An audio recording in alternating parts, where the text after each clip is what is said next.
five of three of his children. They are Maxwell Kennedy, Kerry Kennedy Cuomo, and Robert F. Kennedy Jr. I think my father is known well as a powerful senator, as an extraordinarily tough attorney general, and as the brother of the President of the United States. But there was this other side of my father, which was known well to his family and certainly to his close friends, but I think my mother felt was not really widely appreciated.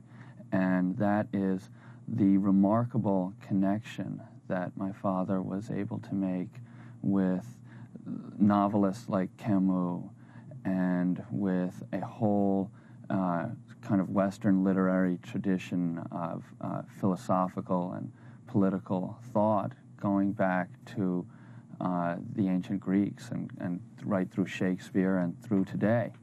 And I think I have always felt that the words that my father used, especially in the last 4 or 5 years of his life, carried with them a special wisdom that was derived from these writers whom he loved, and that radiate moral energy.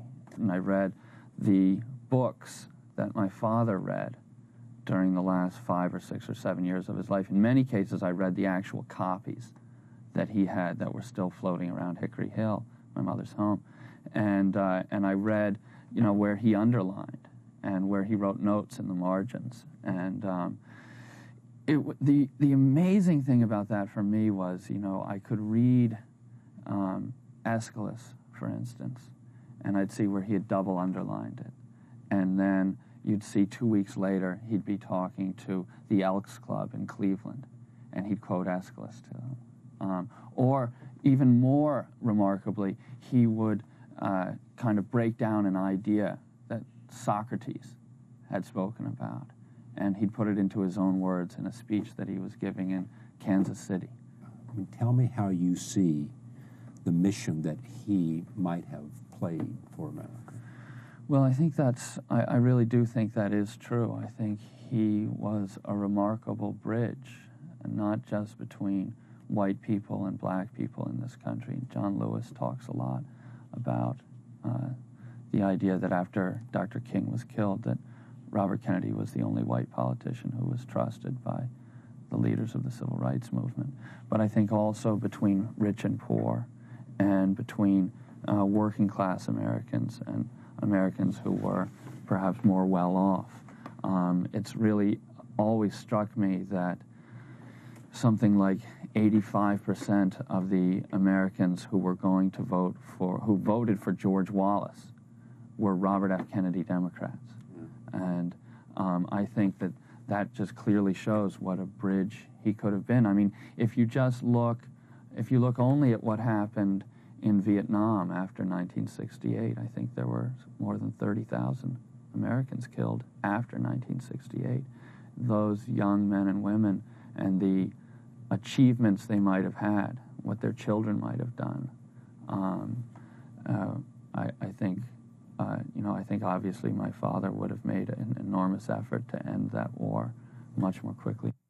What's your favorite memory? I guess when we went on a river trip down the Colorado, and when we went on the trip, we came across a dog that had been left by a family several days earlier and abandoned, and it was kind of crazy.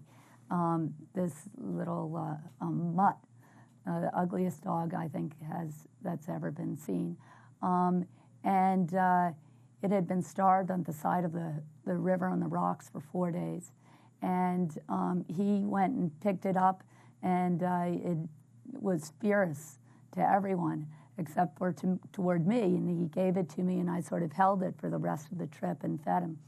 Her name was Rocky. And when we got back to the mainland, it was in all the newspapers, and the family came forward and took it back.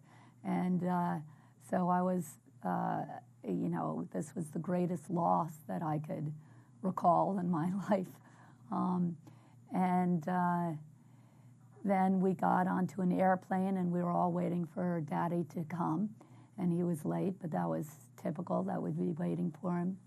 And he walked into the airplane with this cardboard box and set it down before me, and there was a big straw hat, and he said, "Lift up the hat," and I lifted it up, and there was my puppy. So that was a moment of sheer, absolute joy that I can remember. What was the puppy's name? Rocky. Rocky, after the Rocky Mountains.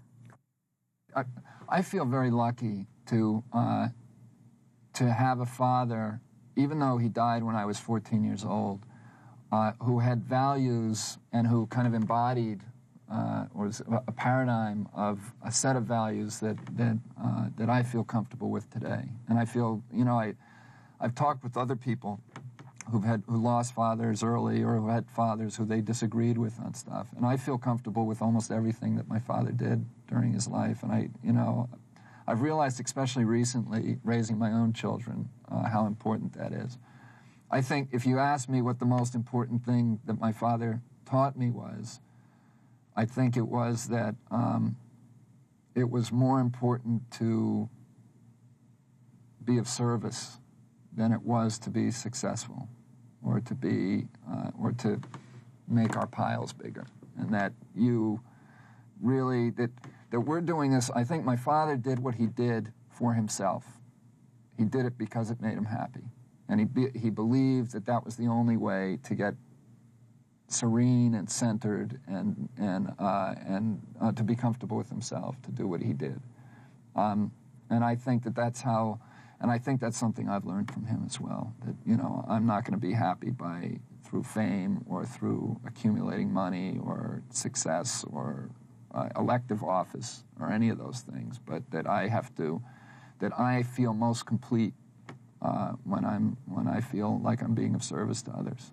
He was always hungry for knowledge. He was always reading new books and passing them on. And he clearly went through periods of incredible growth during his lifetime. And I know what my father was like when he was young. And he was, I think, somebody who was very hard to be around. He was very doctrinaire, and he's very rigid in all of his kind of sensibilities and the way that he viewed the world. He was very Catholic, anti-communist, and had just had a very rigid view of life. And I think that through tragedy, through experience, through pain, through suffering, that he grew, as you say, and that I think that he also understood that pain is growth, and that, you know, that it's a gift in many ways because it enriches us and it changes us. And I think that that's right. At the end of this hour, and at the end of Discovery's film, you arrive at one inescapable fact. Robert Kennedy was unique, he was authentic, he was original. He had grown beyond what anyone might have imagined and was continuing to grow. He grew because he listened and learned from his experiences. The fact that he was able to do that probably speaks to qualities that have been with him for a long time. It is easy for mythology to envelop a young man of promise struck down in a violent death. Robert Kennedy was human, with human emotions and human flaws. He, like all of us, made choices and took actions and had qualities that might well be unwise, embarrassing, or worse. Nor do we know what might have been. In politics, a day is a lifetime, and history teaches nothing more certain than to expect the unexpected. In the end, we have to know the promise was there. A man young enough, tough enough, compassionate enough was on the field. He was putting together a politics that bridged our divisions, called us to service, and believed in our abilities. We know too few like that, and they come too rarely. So 30 years later, we remember Robert F. Kennedy. Thank you, and good night.